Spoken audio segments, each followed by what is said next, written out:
What's up, everybody? If you want to join the greatest online Star Wars community, the Fandom Menace, make sure you hit that subscribe button before today's video starts, so you don't miss out on any updates and you're always the first to know when our newest videos go live.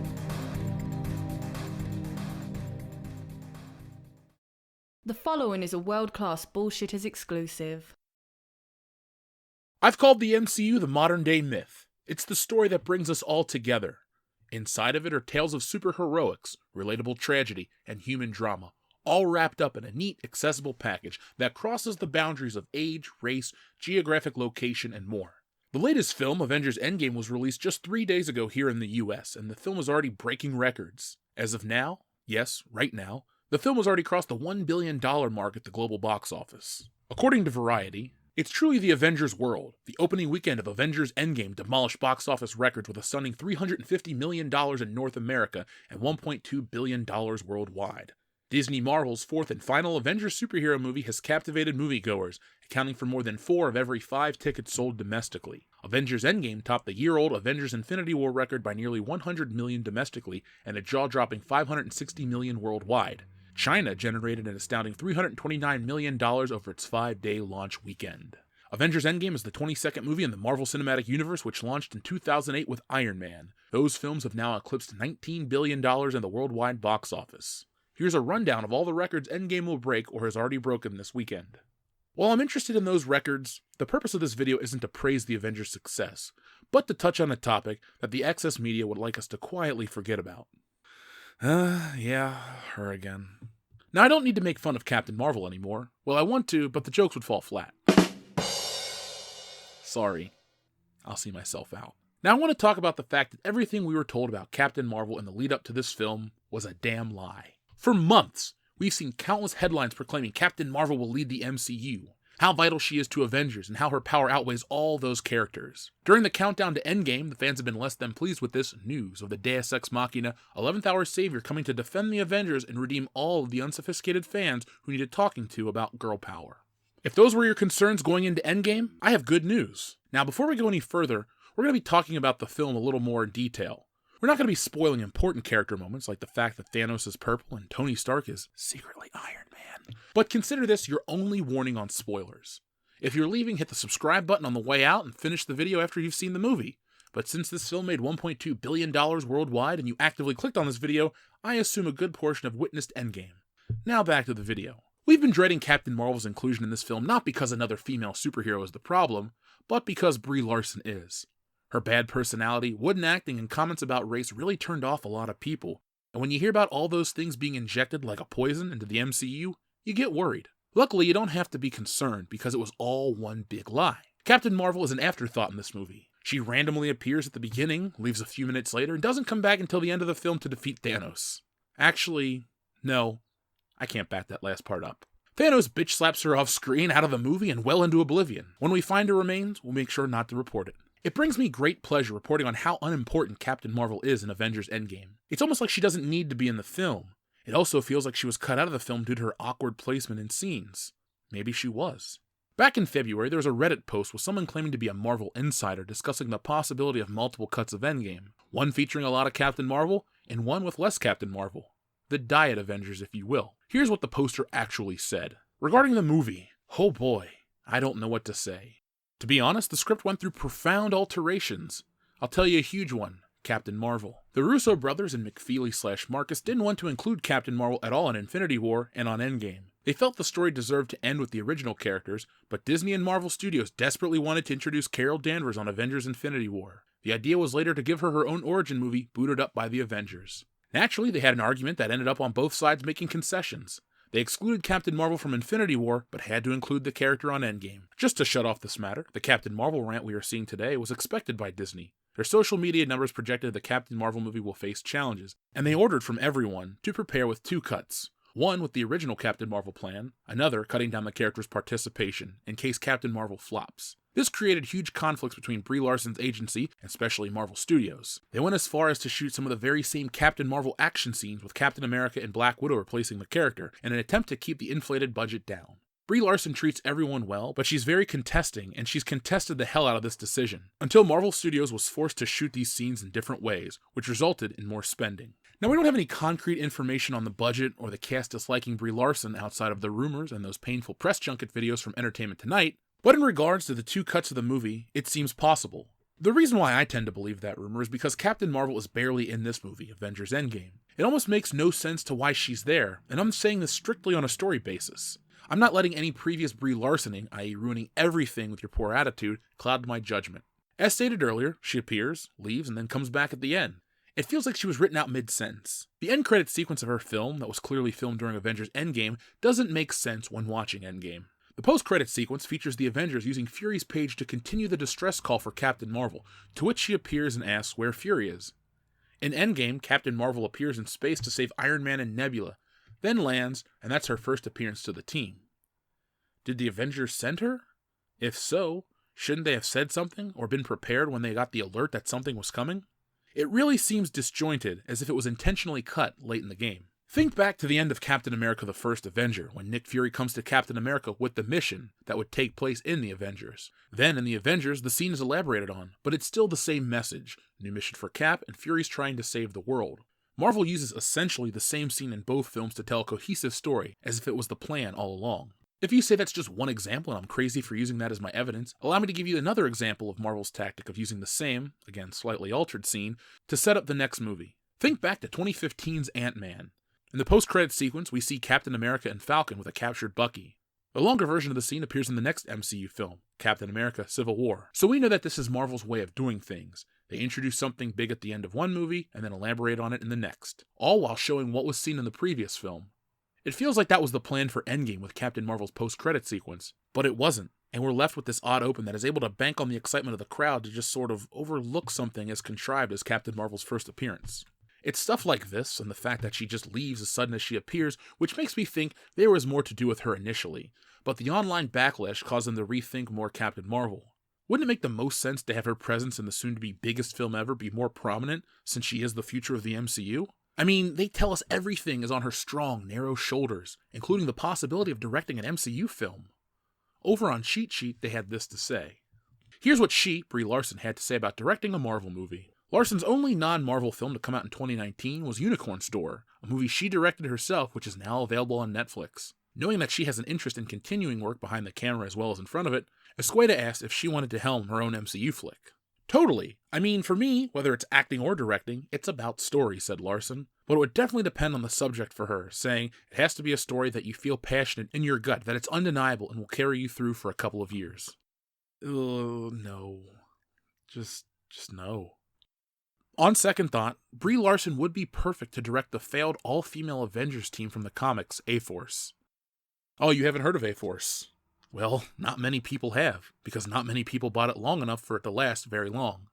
If A-Force means nothing to you, here's a quick summary from Wikipedia. A-Force was an ongoing comic book series published by Marvel Comics that debuted in May of 2015 as part of Marvel's Secret Wars crossover storyline. The series, created by G. Willow Wilson and Marguerite Bennett and artist Jorge Molina, features Marvel's first all-female team of Avengers. The team first appeared as part of an alternate universe during Secret Wars, but later re-emerged in Marvel's primary continuity. A-Force ended in October of 2016 due to poor sales despite favorable reviews from critics, and it was described as being decidedly feminist. Decidedly feminist. That couldn't fail, right? No, it's everyone else's fault, not the property that sucked. Speaking of, let's look a little deeper into the decline of A-Force, shall we? And this comes from Newsarama. A letter from writer Kelly Thompson in this week's A-Force number 10 confirms that the series has come to an end. With no new issue solicited after this week's A-Force number 10, the current volume of the female-fronted team book is seemingly effectively cancelled. No new A-Force issue is solicited for November, December, or January, and the trade collecting issues 5 through 10, inferring the end of a story arc, is scheduled for December. Newsarama was unable to reach Marvel for comment to confirm the cancellation. According to North American direct market sales figures from Diamond's release numbers, May 2015's A-Force number 1 earned roughly 114,528 single-issue sales, while September 2016's A-Force number 9 had 23,484, roughly a 79% drop in initial comic book sales. The book went through several creative changes in its 17-month and 2-volume run, with 3 writers and 4 artists in the 14 issues released so far. Originally announced in February of 2015 for Marvel's Secret Wars line of titles, A-Force was considered the flagship of the company's broader initiative to have female characters at the forefront of its books. Hey, look! Another failed Marvel book from the House of Ideals. A-Force, much like all heavy-handed garbage that passes as entertainment for these days, is a reminder that diversity without a reason or a decent story never sells. Back when I was documenting Toys R Us's decline, I noticed that the A-Force action figure set lasted longer than almost any Marvel toy on the shelves. I guess it didn't catch on. Kids are smarter than we realize. Collectors too. Moving forward, it feels like the final chapter of the MCU has been written, and if you've seen the movie, the book is closed. Anything else will feel tacked on. Black Panther 2 has potential, and Spider-Man is Spider-Man, but the idea of a crossover that features characters that mostly, sort of suck, isn't going to bring in $1 billion opening weekend, or $350 million domestically. Marvel banking on Captain Marvel was dumb, because going forward, the elements most fans rush to the theaters for are done. Endgame was a good movie, never dragged, and I personally gave it an 8 out of 10. I liked 80% of the film, but 20% of it had problems. Some were from Captain Marvel, and some from the fact that the film suffered Return of the Jedi syndrome, as in the finale happened too quickly. As a fan, I can leave happy with all outcomes, but the future isn't too bright. Before we go, I'd like to share something that may shed a little more light on the future of the MCU. The unbearable ingratitude of Marvel's Brie Larson. The unbelievably dishonest and ungrateful star of Captain Marvel, Brie Larson, is running around pretending to be the Rosa Parks of action heroines.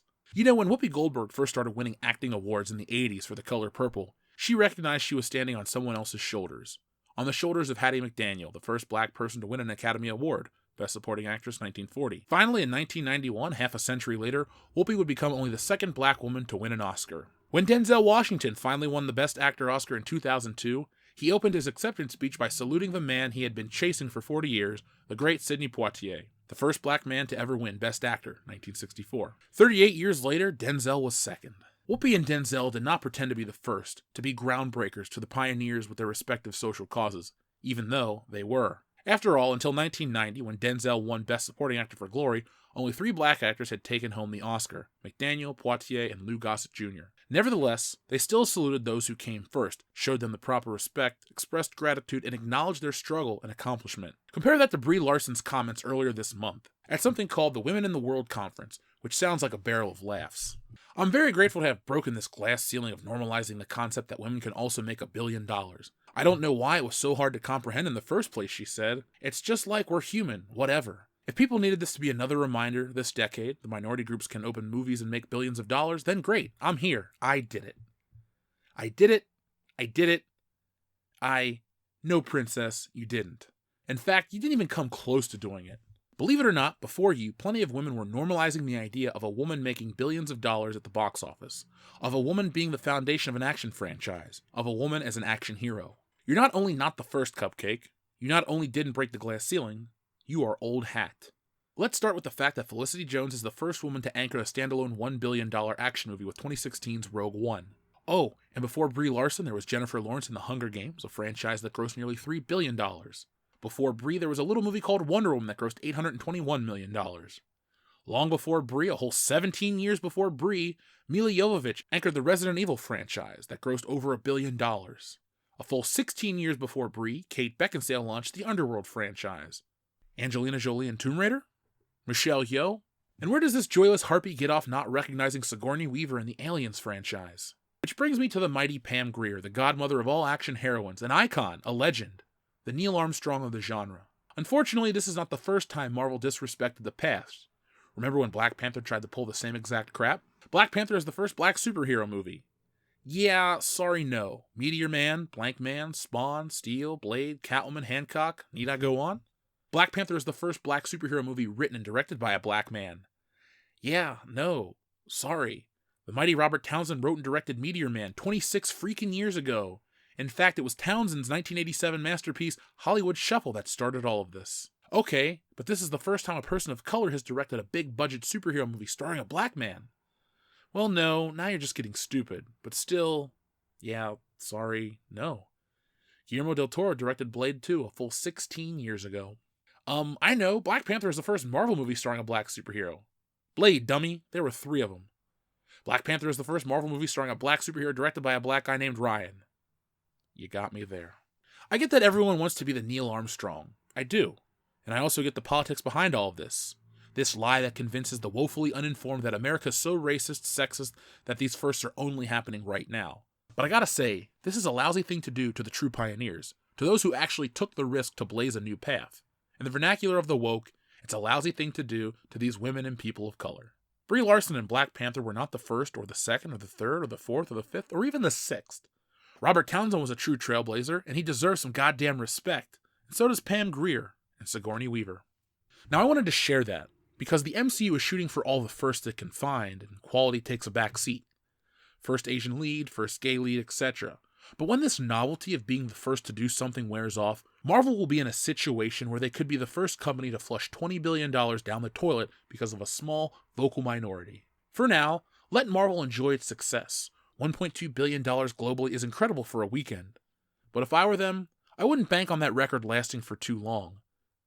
Something is rising, and in December, expect Star Wars Episode 9 to, you know what, no, screw that. Star Wars ain't breaking this record. I don't care what The Force Awakens did. That movie was built on 32 years of waiting for Luke Skywalker, Han Solo, and Princess Leia to return. Once we saw how they were disrespected and The Last Jedi happened, yes, Star Wars, you're doomed. So what do you guys think about all of this? You were worried about Captain Marvel being the lead in Avengers Endgame. They put her on the posters. They put her on the lobby displays with the biggest presence, the most prominent appearance on the poster, yet she was barely in the film, a blink and you miss it moment, which is how I like my Captain Marvel, barely there or non-existent. And you know, they lied to get you to go see the Captain Marvel movie because it wasn't very good and it was very inconsequential to Endgame. The end credit sequence was retconned. It wasn't the same thing, it didn't build, and it went against the norm of how Marvel normally does these things, which is why Endgame was able to make $1.2 billion in just a few short days around the world. Because it's been built on this level of quality, and now you have this pariah, this really bad actress that comes in, wants shit to go her way, they change stuff to cater to her, and the outcome is less than stellar. But hey, nothing lasts forever, and it was a good ride, it was a lot of fun. Looking back on the MCU, this is, my eulogy. We'll consider this my eulogy for the MCU. It was one of the most exciting times as a fan of comic book films. I had lived through the dark ages post-Batman, and then Spider-Man really picked it right back up. Yes, I know there was X-Men, but still, once Spider-Man came out, it felt like a big event.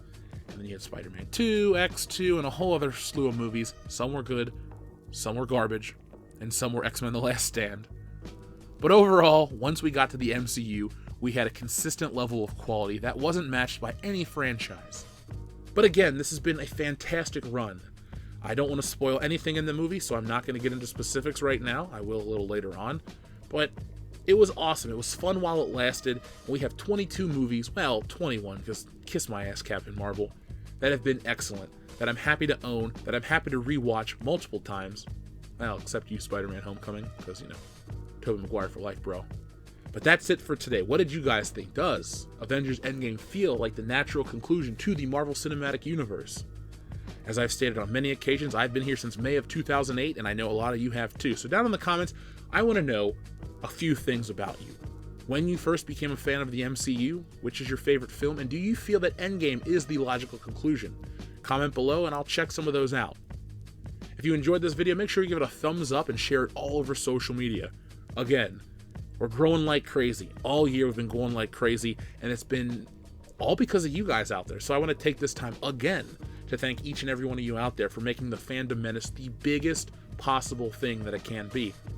If you're a fan of this channel, make sure you're subscribed and have the bell notification turned on. And if you like us and you want a lot more of us, well, join our Patreon page. $1 a month helps, but $5 is only 17 cents a day, and you get access to a lot more.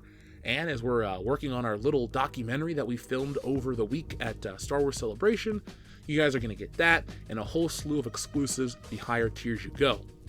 But that's it for today. My voice is shot and I am ready to roll. So guys, thank you for watching. Go out into the world, check out Endgame if you feel inclined to, but most importantly, be excellent to each other.